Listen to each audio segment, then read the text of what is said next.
사랑합니다. 설교를 시작하면서 재미있는 심리학 실험 이야기를 하나 말씀을 드릴게요. 파리도요, 공중에 날아다니는 파리도 수컷이 암컷에게 구애를 한대요. 그런데 간혹 그 암컷에게 차이는 파리가 있대요. 파리도 사람하고 똑같은가 봐요. 왜 그런 실험을 하게 됐는지 그 실험실 교수님이 굉장히 전 생각이 궁금했는데, 실험의 내용은 이렇습니다. 암컷에게 구애하다가 차인 수컷 파리를 실험한 건데요, 차인 이후에 얘가 어떻게 행동하는지를 보기 위해서 평소에 즐겨 먹던 음식을 하나 두고, 또 그 옆에는 평소에 먹기 싫어하던 음식을 하나 뒀어요. 근데 먹기 싫어하던 음식에는 술을 좀 탔어요. 파리가 무슨 음식을 먹었을까요? 평소 즐겨 먹던 거 먹었을까요? 술이 들어가 있는 평소 안 먹던 음식을 먹었을까요? 답을 예상하실 수 있을 겁니다. 파리도 차이면 괴로운가 봐요. 세상 만사 귀찮고 술 취하고 싶은지 평소에는 거들떠 보지도 않던 음식을 그날은 좋아하던 음식은 안 돌아보고 먹지를 않고 싫어하는 음식에 가서 술을 마시고 취한대요. 파리도 이렇거든. 마음에 감정이 있고 머리가 있는 사람이야말로 거절을 당하고 슬픔을 당하고 고난과 어려움을 당하면 피하고 싶지 않겠습니까? 도망가고 싶지 않겠습니까?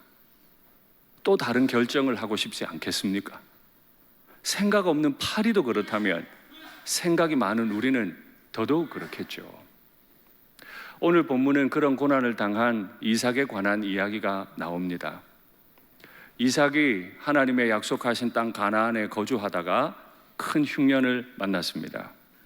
우리는 지금 도시 사회에 살고 있기 때문에 흉년이 얼마나 어려운지 잘 모릅니다. 어른들은 아마 아실 거예요.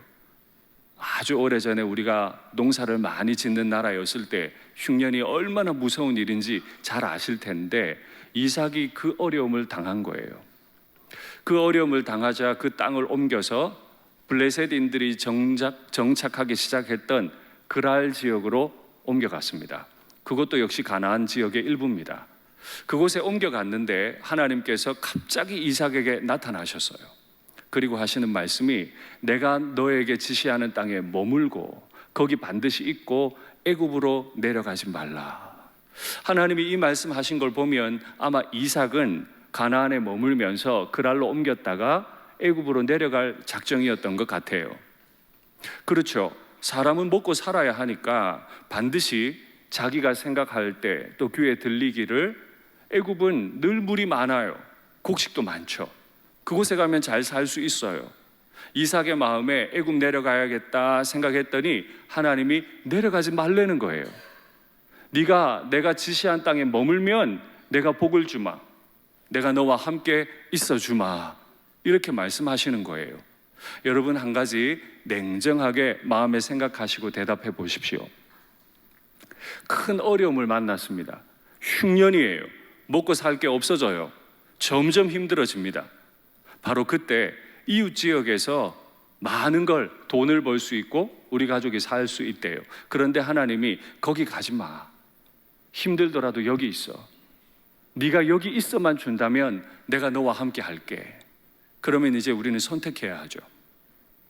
눈에 보이는 형통함을 선택할 건지, 눈에 보이지 않지만 하나님의 약속을 선택할 건지, 구차하더라도 돈 벌면서 살 건지, 명예를 지키며 살 건지 선택해야 돼요. 여러분은 어떤 걸 선택하시겠습니까? 지금 평년의 때가 아닙니다. 풍년의 때도 아닙니다. 급한 때예요. 위기예요. 파리도 술에 취하고 싶은 마음이 들 정도라면 사람에게는 왜 그런 마음이 없겠습니까? 왜 피하고 싶지 않겠습니까? 그런데 하나님이 나타나셔서 내가 너에게 지시하는 땅에 거주해라. 그러면 내가 너와 함께하마 약속하세요. 그런데 이 약속이 얼마나 큰 약속인지를 하나님이 설명하시는데, 오늘 본문을 한번 확인하시죠. 창세기 26장입니다. 이 땅에 거류하면 내가 너와 함께 있어. 네가 이 땅에 머물기만 하면 내가 너와 함께 있어 주마. 그 다음 말입니다. 너에게 복을 줄 건데 아직 주신 건 아니에요. 내가 이 모든 땅을 너와 내 자손에게 줄 거다. 이 땅을 주시겠대요. 아직 주신 건 아니에요. 내가 내 아버지 아브라함에게 맹세한 것을 이루어 내 자손을 하늘의 별과 같이 번성하게 하며 자손들까지 번성하게 이 모든 땅을 너의 자손에게 주리니 내 자손으로 말미암아 이제는 자손으로부터 천하 만민이 복을 얻는 엄청난 복의 근원이 되게 해 주시겠다는 거죠. 문득 이런 생각을 합니다. 이 땅에 거류하는 것이 뭐 그리 대단한 일이라고, 애굽 내려가지 않고 이 땅에 머물겠다고 하기만 하면 너와 내 자손과 천하 만민이 복을 얻게 하실까? 이건 너무 지나친 과장법이 아닐까? 문득 이런 생각을 해봅니다. 왜 굳이 이 땅이라야 하나? 여러분, 하나님께서 이 땅에 머물라고 하실 때 바로 그 땅은 토질이 좋다거나 소출이 많다거나 그러하기 때문에 이 땅에 머물라고 하신 게 아닙니다. 제가 작년 4월에 부임하고 주일 낮 예배 두 번째 설교를 할 때 아브라함으로 설교를 했었고, 그때 이 가나안 땅의 의미를 설명드릴 때 하나님이 나를 통하여 일하실 땅, 하나님이 이삭으로 하여금 애굽으로 가지 말고 가나안에 머물라고 하신 것은 하나님이 이삭을 통해 일하실 것이 있기 때문이었습니다. 하나님의 일을 선택할 건가, 나와 내 가정이 안전하고 평안하고 풍족하게 살 것을 선택할 건가? 믿음의 사람들은 늘 이 두 가지 옵션 사이에서 고르도록, 선택하도록 요구받죠. 여러분, 무엇을 선택하시겠습니까? 내 눈에는 흉년이 있습니다. 눈을 들어 조금만 고개를 돌려보니 저 땅에는 풍년이 들어 있습니다. 가요, 말아요? 좀 더 안전하고 좀 더 편안하고 좀 더 나와 마음이 맞는 곳으로 가요, 말아요? 우리의 질문은 언제든지 하나님이 나를 통하여 일하실 것이 무엇인가 질문하는 거죠. 그러니 말이 이렇게 돼요. 아무리 흉년이 들었어도 순종하면 대풍이 오는 거죠. 한번 따라 하시겠습니까? 아무리 흉년이어도 순종하면 대풍 온다. 할렐루야. 우리는 이걸 믿습니다. 비가 없고 소출이 없어 흉년이 들었더라도 하나님의 뜻이 있는 곳에 내가 머물면 하나님은 반드시 그 일을 이루시죠. 반드시 소출을 넘치게 주셔서 나를 통해 계획하신 그 일을 해내고야 마시는 줄 믿습니다. 하나님께서 이삭에게 그 말씀을 하시면서 그렇게 풍년을 만난 사람을 모범으로 한 가지 사람을 제시하는데 그 사람이 바로 아브라함입니다.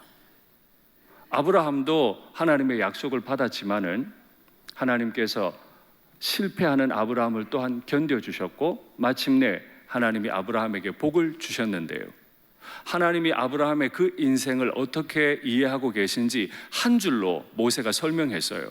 한번 확인하시죠. 아브라함이 내 말을 순종하고 내 명령과 계명과 율례와 법도를 지켰다.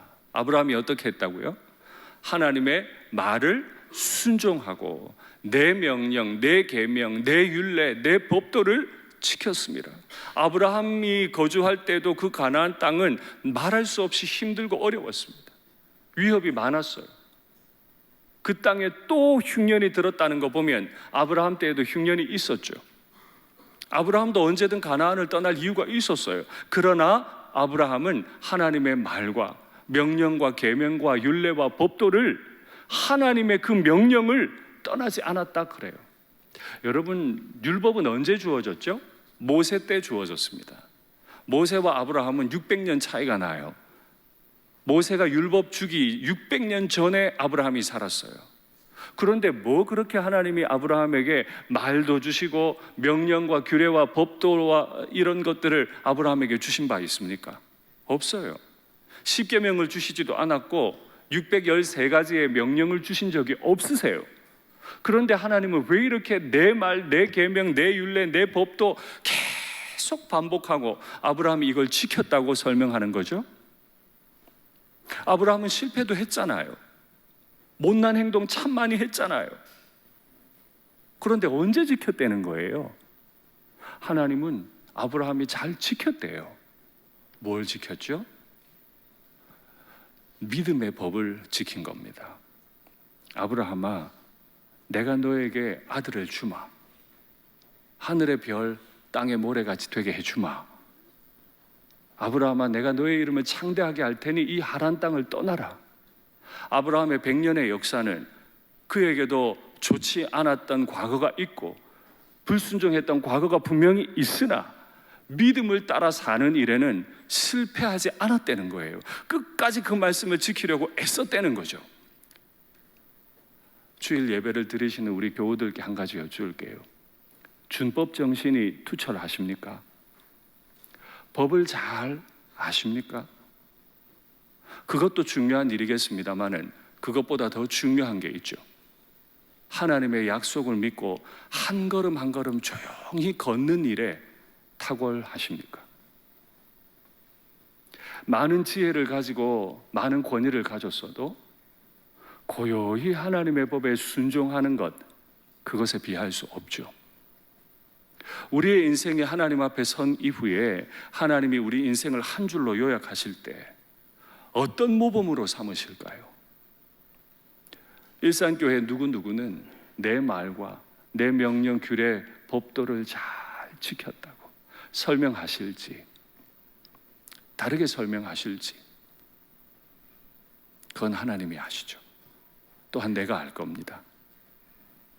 비록 부족하지만 하나님을 믿는 일에 탁월한 열매가 있는 우리가 되기를 바랍니다.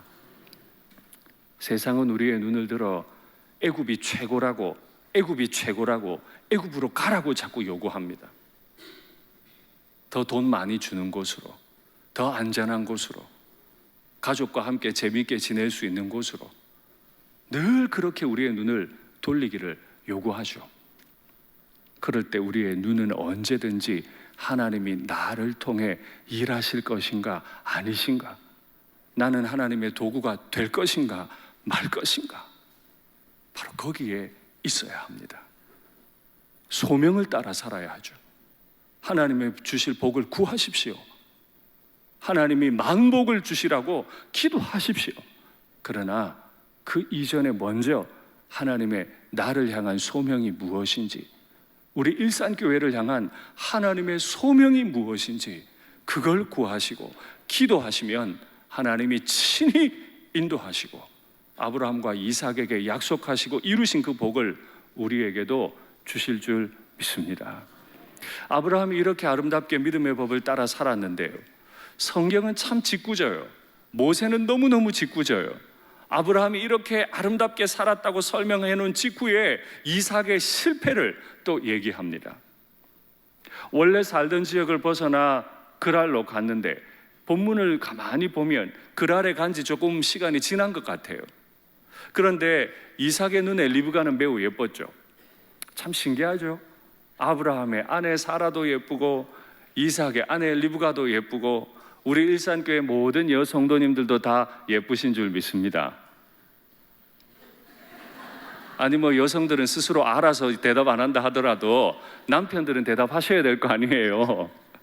일산교회 모든 다 여성도님들 다 예쁘신 줄 믿습니다.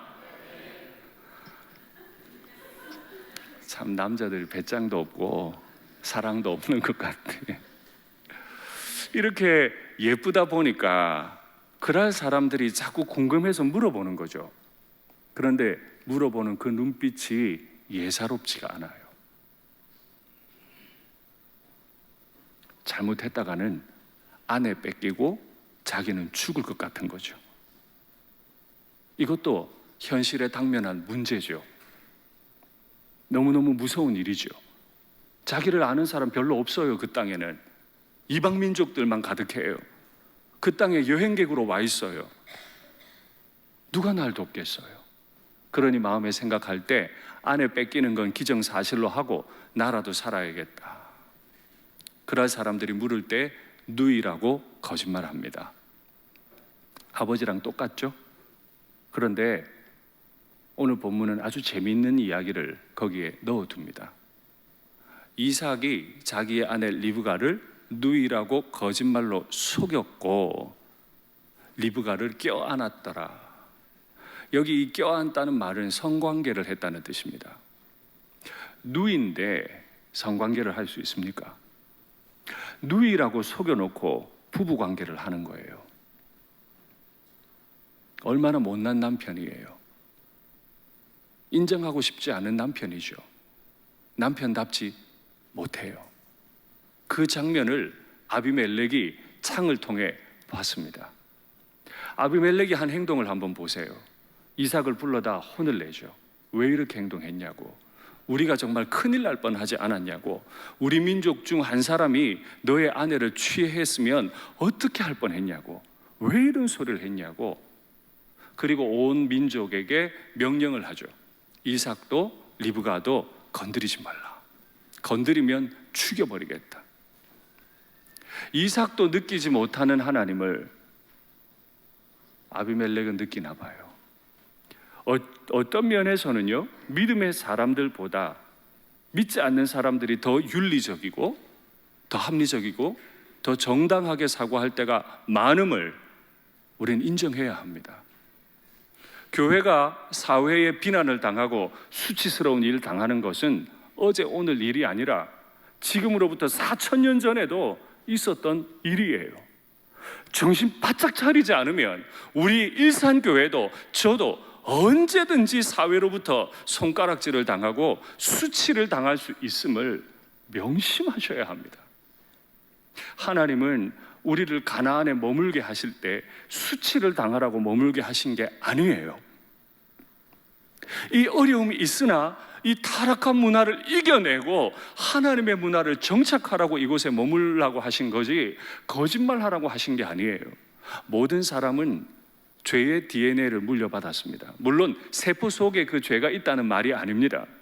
아담의 죄가 유전되는 거죠. 그래서 자꾸 죄를 짓고 싶은 마음이 모든 사람들에게 일어나요. 그러나 오늘 본문에서 이삭이 죄를 지은 것은 아버지 아브라함의 DNA가 그의 마음속에 있기 때문이 아니라 하나님의 약속이 없기 때문입니다. 모든 사람에게는 다 죄성이 있죠. 자기를 위하죠. 이기적으로 살고 싶어요.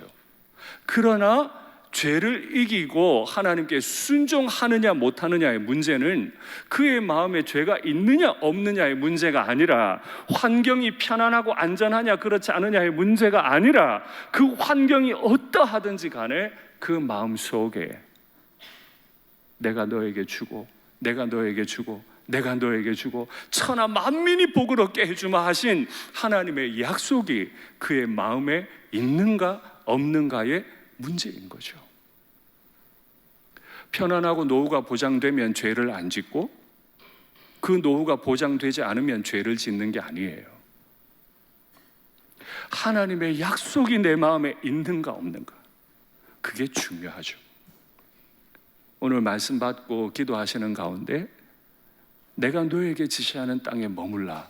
그리하면 내가 너와 함께 있고 내가 너와 너의 자손과 천하 만민에게 복을 주마 하신 하나님의 약속을 마음에 가득 채우십시오. 그래야 이 땅을 걸을 수 있죠.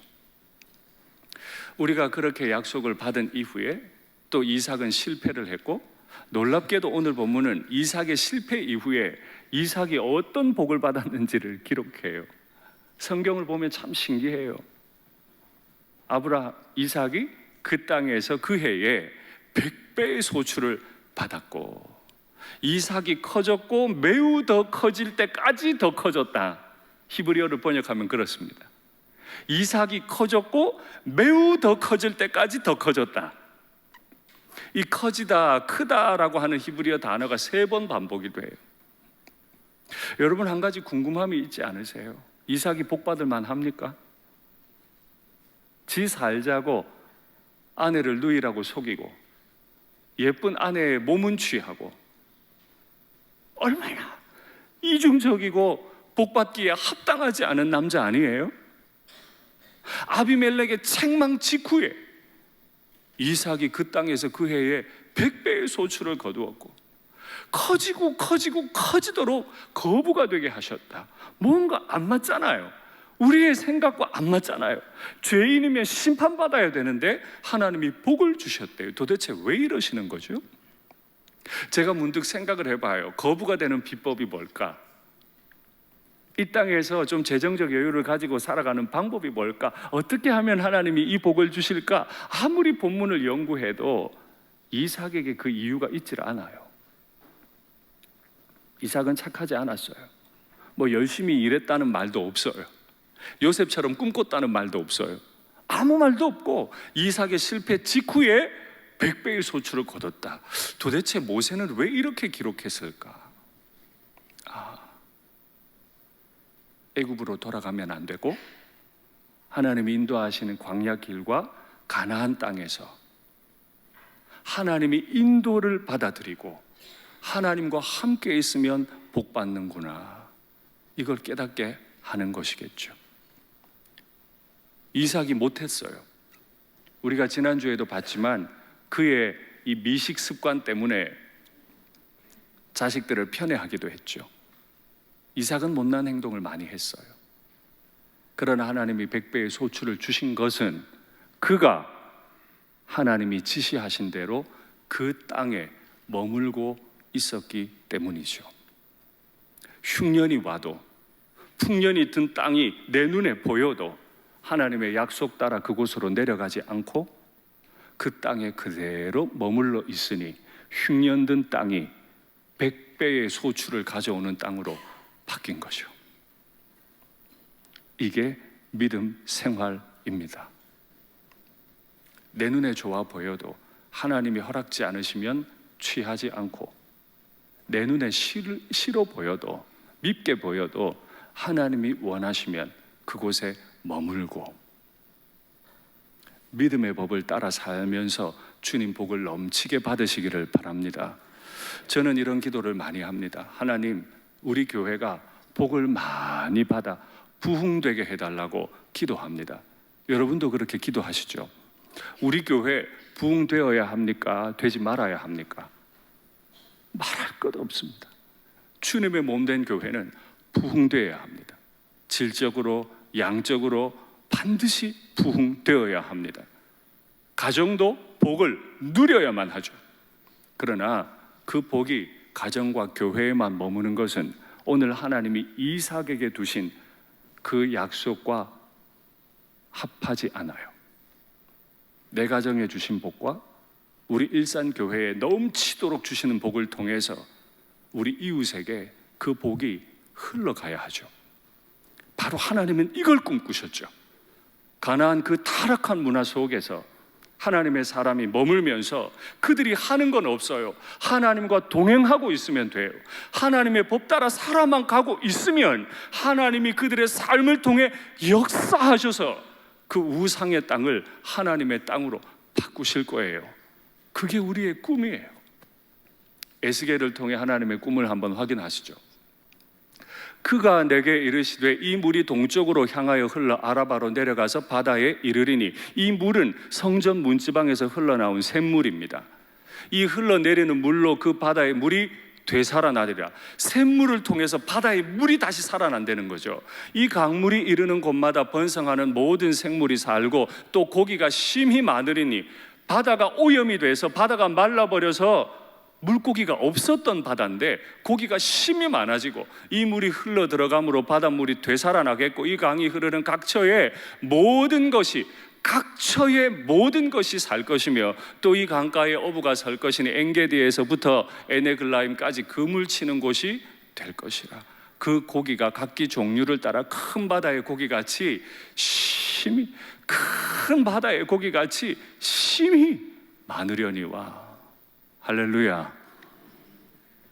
일산교회는 작은 교회입니다.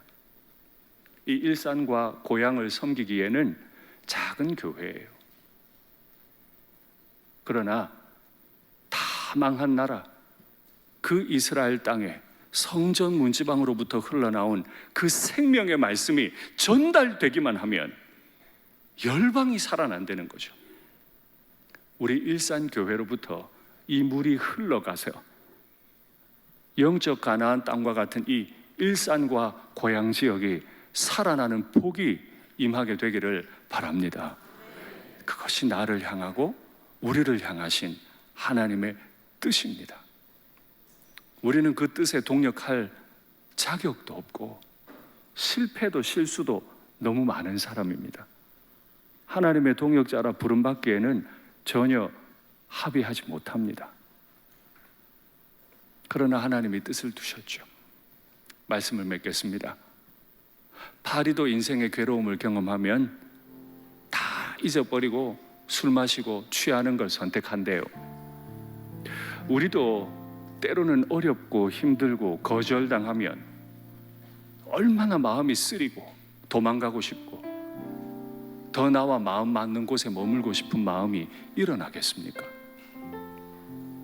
그러나 그 순간 우리가 결정해야 할 일은 하나님 앞에 온전치 못한 나를 사용하셔서 열방을 살아나게 하실 그 하나님의 꿈을 오늘 나도 꾸는 거죠. 내 인생 결코 헛되게 하지 않으실 그 하나님 바라보시는 은혜가 오늘 이 시간에 있으시기를 바랍니다. 우리 찬송할까요? 가란 나의 영혼을, 가란 나의 영혼을 생수로 가득 채우소서.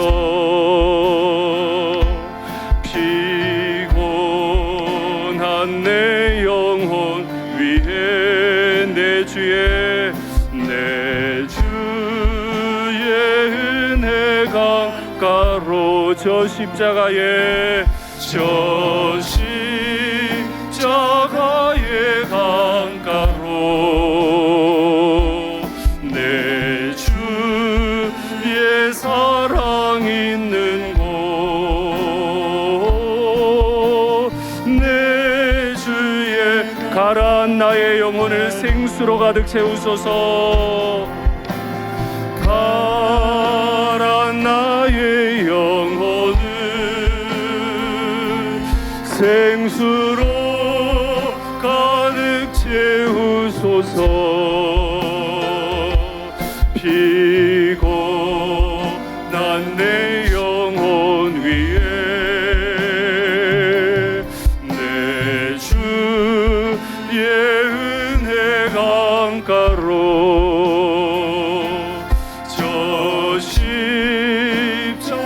우리가 향해야 할 곳은 애굽이 아니라 십자가의 그 샘물강가지요. 주의 사랑 있는 곳, 내 주의 강 의에 줄이고 목이 마르니 의에 줄이고 목이 마르니 성령의 기름 부소서. 의에 줄이고 목이 마르니 내 잔을 채워 주소서. 마음이 상한 자를 고치시는 주님, 하늘의 아버지 날 주관하소서. 주의 길로 인도하사 자유케 하소서. 새 일을 행하사 분케 하소서. 의에 줄이고 의에 줄이고 목이 마르니 성령의 기름 부소서. 의에 줄이고 목이 마르니 내 잔을 한 번 더 마음으로 고백할까요? 주님, 내가 의에 줄이고 목이 마릅니다. 의에 줄이고 이 땅을 떠나고 싶을 때가 있어요. 더 평년이 된 애굽으로 가고 싶은 마음이 있어요. 그러나 우리는 그렇게 살 수 없어요. 하나님이 뜻을 두신 그곳에 내가 머물 뿐이죠. 때로는 바보가 됩니다. 때로는 외롭고 힘이 들 거예요. 그러나 약속 따라 머물면 하나님이 우리를 인도하시고 함께 하시고 넘치게 복 주실 줄 믿습니다.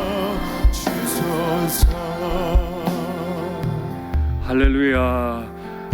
눈을 감고 한번 우리가 부른 가사를 마음으로 한번 또 들어보시죠. 아무리 믿음 좋은 분들이라도, 아무리 환경이 좋아도 우리의 영혼에는 갈급함이 일어날 때가 있습니다. 이러다 내가 죽지 싶을 때가 있습니다. 도망가고 싶을 때도 분명히 있습니다. 마음이 상하고 상하고 또 상하고 무너질 때도 있습니다. 왜 내가 굳이 가나안에 살아야 돼? 풍년 든 곳 가면 나도 살고 우리 가족도 다 사는데, 남들 다 가는데 나는 왜 가면 안 돼? 마음이 상하면 그런 마음이 들어요. 그러나 여러분, 그때 내 마음에 하나님의 약속이 있는지 꼭 생각하십시오. 하나님의 약속을 따라 사는 사람입니다. 우리는 하나님이 주신 약속을 붙잡는 사람이죠. 오늘 이 시간 한번 기도할까요? 나 자신을 위해, 가정을 위해, 교회를 위해 공고함이 많고 마음이 상함이 많아도, 애굽이 훨씬 좋아 보여도, 아직 내 눈앞에 좋은 게 없어도 하나님의 약속만 순종하겠습니다. 순종하면 대풍을 주실 줄 믿습니다. 이렇게 주님 이름 한번 부르고 간절히 기도하겠습니다. 주여, 하나님 아버지, 때로는 우리의 마음이 상합니다. 때로는 우리의 마음이 지치기도 합니다. 하나님의 뜻이 여기에 있음에 우리가 함부로 우리의 마음을, 우리의 걸음을 옮길 수 없음도 주님은 아십니다. 온전히 주님 바라보게 하시고 주님의 길을 따라 걷는 저희가 되게 도와주시옵소서. 때로는 경제적으로, 영적으로, 관계적으로 나와 내 가정과 우리 교회가 어려움을 당할 때도 있습니다. 그러나 바로 그때 하나님의 약속하신 말씀을 붙잡습니다. 하나님의 약속을 이루어 주시옵소서. 내 눈에 좋아 보이는 애굽 땅을 내가 포기하겠으니 나의 하나님께서는 우리를 붙잡으사 하나님의 약속을 신실하게 이루시고 그 해에 그 땅에서 100배의 소출을 거두게 하신 하나님이, 이삭을 크고 더 크게 하신 하나님이 우리 믿음을 따라 결정하는 모든 교우들의 가정과 일터와 우리 일산교회에 100배의 소출을 더하시고 마침내 일산교회를 통해 이 땅을 하나님의 땅으로 바꾸어 주시기를 주님 간절히 원합니다. 저는 그렇게 하나님의 뜻에 수종들기에 합당하지 않은 죄인입니다. 언제든 무너진 사람이며 입술이 부정한 사람입니다. 마음이 상해 있습니다. 믿음이 부족합니다. 그럼에도 하나님을 따릅니다. 주여, 우리를 붙잡으시고 인도하시고 친히 사용하시며 열매 있는 교회, 열매 있는 가정 인생이 되게 우리를 도와주시옵소서.